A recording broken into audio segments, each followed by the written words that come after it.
ఈ రోజుల్లో పెళ్లి చూపుల్లోనే చాలా సంబంధాలు కుదరడం లేదు. ఏదో వంకట్టేస్తున్నారు. చాలామందిని మీరు ఈ మధ్య యువతరాన్ని గమనించండి. ఎంత వయస్సు అంటే 30 అంటారు, పెళ్ళయిందా అంటే కాలేదంటున్నారు. ఎందుకని? అప్పటికి 30 సంబంధాలు తిప్పేశారు. నాకు నచ్చల. ఈవిడికి ఇక జీవితంలో ఎవడో నచ్చడు. తర్వాత ఎవడో రెండో పెళ్లి కూడా దొగులుతాడు ఒకడు కర్మగాలిపోయి. మరి అంత వయసు వచ్చాక ఇంకెవరు ఉంటారు? మగాళ్ళకైనా అంతే. బాగా ఉద్యోగం ప్యాకేజీ అన్నీ బాగుండేసరి ఎర్రగా బుర్రగా అని కూర్చుంటాడు. వీడు ఇక్కడ బుర్ర లేకుండా. ఊళ్ళోనే సంబంధం ఉంది, చక్కగా వీడికి నల్లగా ఉంది, నచ్చలేదు వీడికి. అన్ని విధాల అనుకూలమైన సంబంధం, తల్లిదండ్రులు కూడా చెప్పారు వీడికి నచ్చల. ఈ చిన్న చిన్న లోపాల కారణంగా మనుషుల్ని తిరస్కరించి బతుకు పాడు చేసుకోవడం ఉందే, దానికి పోలిబద్ది వెంకటరాయ కవి రాజగోపాల శతకంలో సమాధానం చెబుతున్నాడు. ఇలా పాడు చేసుకోకండి. లోకంలో లోపం లేనిదేం లేదయ్యా, చిన్న లోపం ఉంది కదా అని గొప్ప విషయాలన్నీ వదిలేస్తావా అంటున్నాడు ఆయన. గొప్ప విషయాలన్నీ వదిలేస్తావా? ఆరగింపంగా యోగ్యముగాకయుండెనే పై తొక్క బిరుసైన పనస పండు. ఆరగింపంగా యోగ్యము కాకయుండునే పై తొక్క బిరుసైన పనస పండు. మాధుర్య మెడలునే మామిడి పండుకు, మాధుర్య మెడలునే మామిడి పండుకు, తొడిమ పట్టున జీడి తొడరియున్నా. మాధుర్య మెడలునే మామిడి పండుకు, తొడిమ పట్టున జీడి తొడరియున్నా. మాధుర్య మెడలునే మామిడి పండుకు, తొడిమ పట్టున జీడి తొడరియున్నా. గేదంగివిరి మౌళి కిలింపకుందురే, గేదంగివిరి మౌళి కిలింపకుందురే. గేదంగివిరి మౌళి కిలింపగుందురే. అగ్రభాగమున ముళ్ళలమికొన్న గేదంగివిరి మౌళి కిలింపకుందురే. అగ్రభాగమున ముళ్ళలమికొన్న అఖిలాంగ సీమ ఒయ్యారంబు గల్గిన విడుతురే ఒక వంక పడతినైనా. అఖిలాంగ సీమ ఒయ్యారంబు గల్గిన విడుతురే ఒక వంక పడతినైనా. గుణము బహుళంబు దోషంబు కొంచెమైన కొదవ చెందకయుండు ఎక్కుడు గుణంబు మదరిపు విపాల. మునిజన హృదయలోల వేణుగోపాల భక్త సంత్రాణశీల రాజగోపాల భక్త సంత్రాణశీల.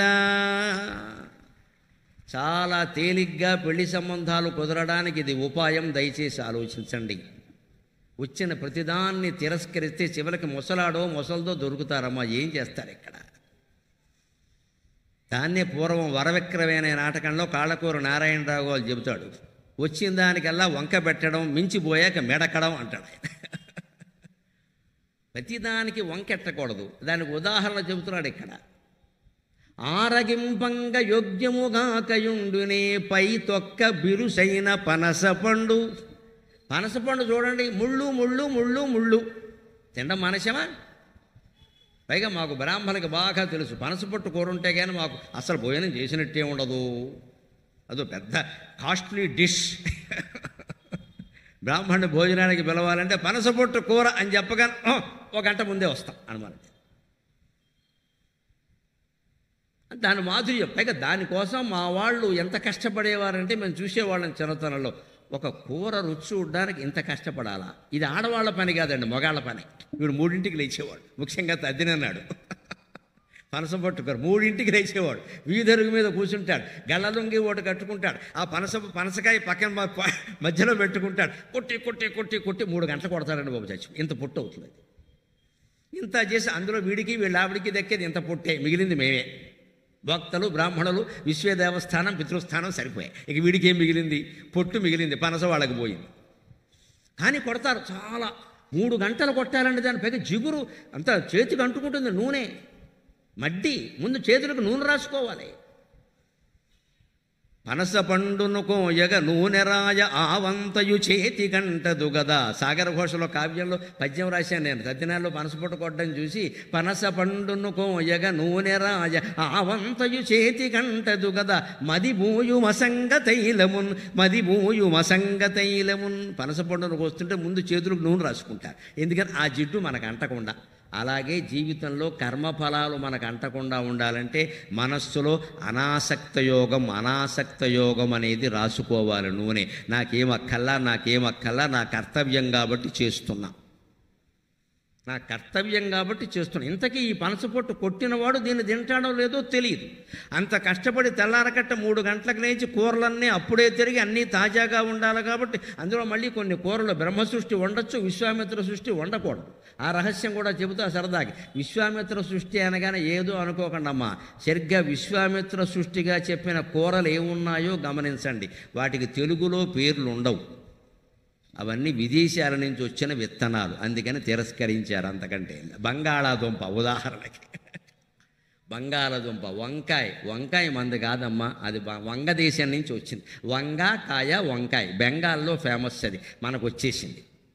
అందుకని వంకాయ వండరు తద్దినాల్లో, బంగాళాదుంప వండరు, చిలకడ దుంప వండుతారు, బంగాళాదుంప వండరు. దీనికి కారణం ఏం చెబుతారంటే చిలకడ దుంప బ్రహ్మ సృష్టించాడు, బంగాళాదుంప చూసి వీడియో తీసినట్టే ఇక్కడ అది చెప్తారు. విశ్వామిత్ర సృష్టి అంటే విదేశీ ఆహారం, గుర్తుపెట్టుకోండి. ఇప్పటికి కూడా విదేశీ ఆహారం మనకి పడదండి. మన వాళ్ళు ఇడ్లీలు మానేశారు, పెసరట్లు మానేశారు, దోశలు మానేశారు, పిజ్జాలు బర్గర్లు మొదలెట్టారు. అందుకే ఎవరికి సంతానం కలగట్లేదు. శ్రీమద్ రమారమణ గోవిందో హరి. శుభ్రంగా పొద్దున్నే 4 పెసరట్లు ఉప్మాతో సహా కొట్టేస్తే మధ్యాహ్నం భోజనంలో పనసపొట్టు కూర వేసుకొని గడ్డ పెరుగు వేసుకుని మేగడ వేసుకుని జున్ను వేసుకొని కొట్టేస్తే సాయంత్రం మళ్ళీ టీ తాగేటప్పుడు 4 మినపసున ఉండాలి లాగింగ్ చేస్తే పెళ్ళైన ఏడాదిలో గుణపం లాంటి పిల్లాడు పుడతాడమో అనుమానం లేదు. ఇవేమి ఆ తిళ్ళు ఏమీ లేవు. ఇప్పుడు స్నాక్స్ అంటాడు, ట్యాక్స్ అంటాడు, వాడి శ్రాద్ధం అంటాడు, ఏదో అంటాడు. ఇక్కడ అది ఎందులో బలమో లేదు, రుచి లేదు. అవి ఎప్పుడు చేశారో తెలియదు, ఎప్పుడు పొట్లం కట్టారో తెలియదు, ఎన్ని విమానాలు దాటాయో తెలియదు, మనకి ఇప్పుడు వచ్చాయి. ఫాస్ట్ ఫుడ్ అనే పేరు మీద అవి తింటున్నారు. ఇక్కడ బతుకంతా ఫాస్ట్ అయిపోయింది. ఇక్కడ బలమైనటువంటి ఆహారం, అందుకే ఇక్కడ చెబుతున్నాడు వంకలు పెట్టకండి. పనసపండు ఉదాహరణ, దానింతా గగ్గులుగా ఉంది కదా, ముట్టుకుంటే మడ్డి జిడ్డు ఉంది కదా, తినడం మానేసేవా? ఆరగింపంగ యోగ్యముగాకయుండునే, యోగ్యముగాకయుండునే పై తొక్క బిరుసైన పనస ఫలము. పైన తొక్క ముళ్ళుగా ఉంది కదా, బిరుసుగా ఉంది కదా అని పనస్తోన్లు ఎంత బాగుంటాయండి, వాటంత బలం ఇంకేదైనా ఉందా? అసలు పనస్తోన్లు తినడం మానేసావా? పైగా పనస్తోన్లు తింటే ఏం చేయాలి, దానికి ఒక శాస్త్రం ఉంది. 10 తొనలు తిన్నా సరే 9 తొనలు మామూలుగా తినచ్చు. ఆ 10వ తొన ఉంది, అది నువ్వుల నూనెలో మించుకుని తినాలి, లెక్కది, లేకపోతే అరగదు. ఎందుకని? పనస్తోన్లకు మీరు గమనించండి, ఎలా పోగుల్లో ఉంటాయి, తెల్లగా పోగులు సన్నగా దారాల్లో ఉంటాయి, అంటుకుని ఉంటాయి. అవి లోపల పేగులను పట్టేసుకుని వదలవు. తర్వాత ఏదోలా ఉందంటాడు, కడుపు నొప్పి. ఈ పేగుల్ని పట్టుకున్నటువంటి పనసతోనల దారాలన్నీ పోవాలి అంటే చివరి తొన నూనెలో ముంచమన్నారు. ఆ నూనెతో సహా తినేస్తే ఈ నూనె జారుతుంది కాబట్టి ఆ పేగును పట్టుకున్న దారాలు పోగులు కూడా జారిపోతాయి. ఇంత శాస్త్రీయమైన భోజన విధానం తెలుగు జాతి ఒక్కటికే ఉందండి, తెలుగు వాళ్ళు ఒక్కడికే ఉందండి, అనుమానం. ఇంకెవరు? మీరు ఉత్తర దేశం అంతా తిరగండి, విదేశాలు కూడా అక్కల, యూపీ, ఎంపీ, అస్సాం వెళ్ళండి, ఏమి లేదు, గొడ్డు తిండి, మనం తినలేము అక్కడ. యాత్రలు చేసేవాళ్ళు అందరికీ తెలుసు. ఇక్కడి నుంచి వీడు అందుకే వంట బ్రాహ్మణులు తీసుకుపోతారు గొడవ లేకుండా, అదే మంచిది, అక్కడేం దొరకవు. ముందు భోజనం ముఖ్యం కదా, దాన్ని వంకబెట్టి మానేస్తామండి. పనసపండు గగ్గులుగానే ఉంటుంది, తినడం మానేసామా? మామిడి పండు మాధుర్య మెడలునే మామిడి పండుకు తొడిమ పట్టున జీడి తొడరియున్న. ఎంత గొప్ప మామిడి పండైనా చూడండి, మీరు పండు కొయ్యగానే, కాయ కొయ్యగానే పైన చారలా ఉంటుంది, అదేమిటి? జీడి. మరి జీడి చార ఉందని పండు తినడం మానేసావా? ఆ చిన్న దోషం ఉన్నంత మాత్రాన దానిలో మాధుర్యం అంతా పోయినట్టేనా? అలాగే మనుషుల్లో కూడా 1-2 దోషాలుంటే వదిలేయాలి, గుణాలనే స్వీకరించాలి. మన పెద్ద జబ్బు ఏమిటంటే మనకి నచ్చని మనుషుల్లో ఎంతసేపు దోషాలే వెతుకుతాం మనం, అంతే, దోషాలే. వాడు ఏం చేసినా దోషం వెతకడమే. ఆ చిన్న దోషాన్ని పెద్ద చేసి 70mm సినిమా కింద చూపిస్తాం దాన్ని. గుణాలు ఉంటే తక్కువ చేస్తాం, అందువల్ల మనకి బీపీలు షుగర్లు వచ్చేస్తూ ఉంటాయి.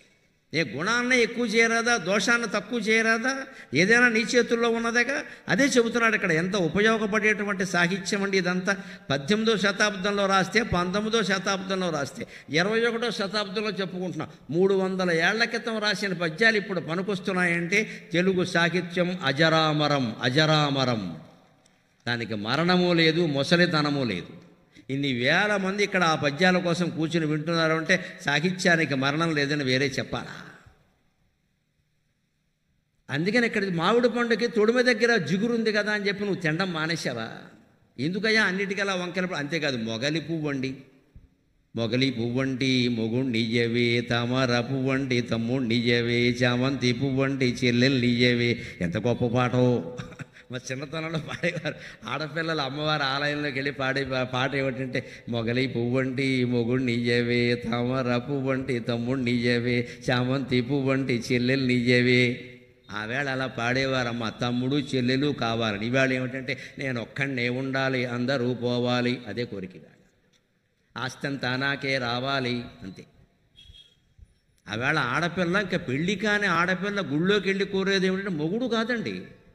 చామంతి పువ్వంటి చెల్లెల్నియ్యవే, తామర పువ్వంటి తమ్ముణ్ణియ్యవే. నాకు చెల్లెలు కావాలి, నాకు తమ్ముడు కావాలి, నేను ఒక్కతినే కాదు, ఇంట్లో నలుగురు ఉంటేనే ఇల్లు అని కోరుకుంది. దాంతోపాటే మొగలి పువ్వంటి మొగుణ్ణియ్యవే అని సిగ్గుపడి మారిపోయింది అక్కడి నుంచి. మరి అది కూడా చెప్పాలి కదా. మొగుడిని మొగలిపోతే ఎందుకు పోల్చారండి? ఒకటి భాష, మొగుడు మొగలి ప్రాస, తమ్ముడు తామర ప్రాస, చామంతి చెల్లెలు ప్రాస. దాంతోపాటుగా మొగుడంటే మొగలి పువ్వేనమ్మా. నిజంగా ఆలోచించండి. మొగలి పువ్వుకి ముళ్ళుంటాయి, మొగుడుకు కూడా కొంచెం పొడుస్తాడు, ముళ్ళు ఉంటాయి, రకరకాల మాటలు అంటాడు, షంటింగ్ ఉంటుంది, తట్టుకోవాలి. ఎంతమంది తట్టుకున్నారు పూర్వం, ఇప్పుడేం తట్టుకుంటున్నారు? పూర్వం తట్టుకున్నారు. మా అమ్మగారిని చూసాం, మా అక్కయ్యలను చూసాం, బోడంతమందిని చూసాం, చాలా తట్టుకున్నారు వాళ్ళు. కానీ మొగలి పువ్వు సుగంధం. భర్త అంటే సుగంధం, భార్య అంటే సుగంధం. కొన్ని ఉంటాయండి, భార్యల్లోనూ లోపాలు ఉంటాయి, భర్తలోనూ లోపాలు ఉంటాయి, తట్టుకోవాలి. అందుకని నేను చెప్పినట్టు వినలేదు, నన్ను ప్రేమగా చూడలేదు. ప్రేమగా చూడడం అంటే ఏంటి అర్థం? ఇక్కడ ఎలా చూడాలి?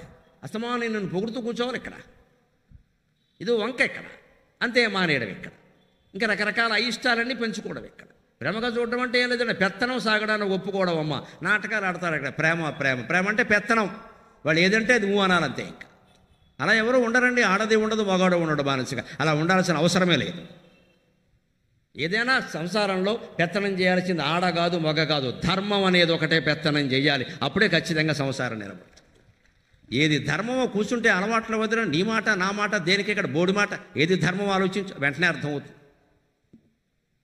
కుటుంబం ఒకటి ఉంది, పిల్లలు ఉన్నారు, సంక్షేమం ఉంది, ధర్మం ఏమిటని ఆలోచిస్తే 2 నిమిషాల్లో తెలిసిపోయింది.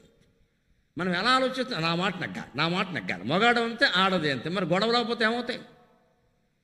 అందుకే సర్దుకోవాలి. లోపాలున్నా సర్దుకోవాలి.